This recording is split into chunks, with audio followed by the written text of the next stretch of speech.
If you have spent any time around technical ceramics, you already know the rule. Hard, yes. Heat resistant, yes. But brittle.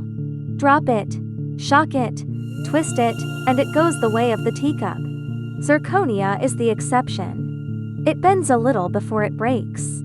It survives thermal shocks that crack alumina.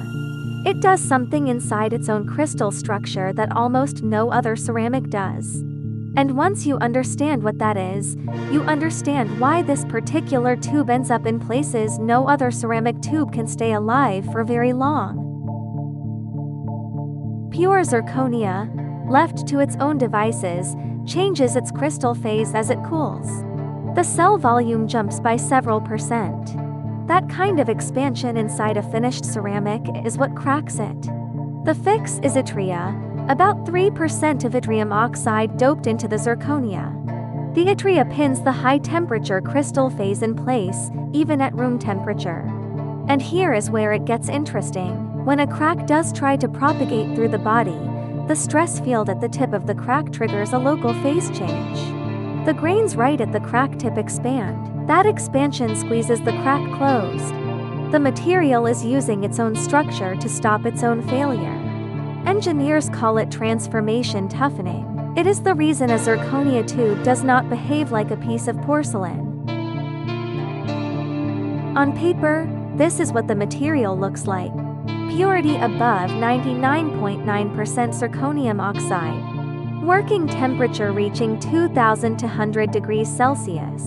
Dielectric strength above 10 kilovolts per millimeter, which is why the same material that sits inside a metallurgical furnace also sits around a thermocouple wire keeping the signal clean. Outer diameters from 0.7 of a millimeter up to 100 millimeters, with wall thickness held to 1 or 2/10 of a millimeter.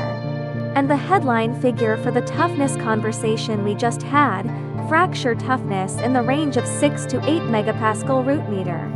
For context, a standard alumina tube sits closer to 3 or 4. The doubling is not marketing. It is what the transformation toughening mechanism delivers.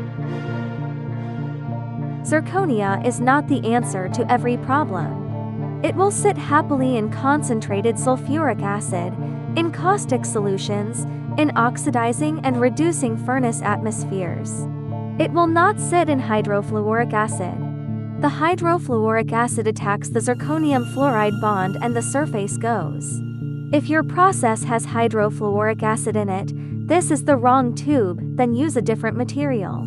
Zirconia also has low thermal conductivity. That is useful when you want a tube to be a thermal barrier between two zones.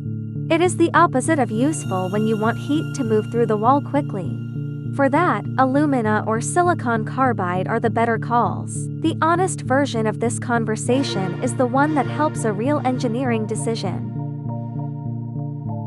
Every zirconia tube starts as a powder. The powder is loaded into a flexible mold and compressed from every direction at the same time inside an isostatic press. That is what gives the green body its uniform density before it ever sees a furnace.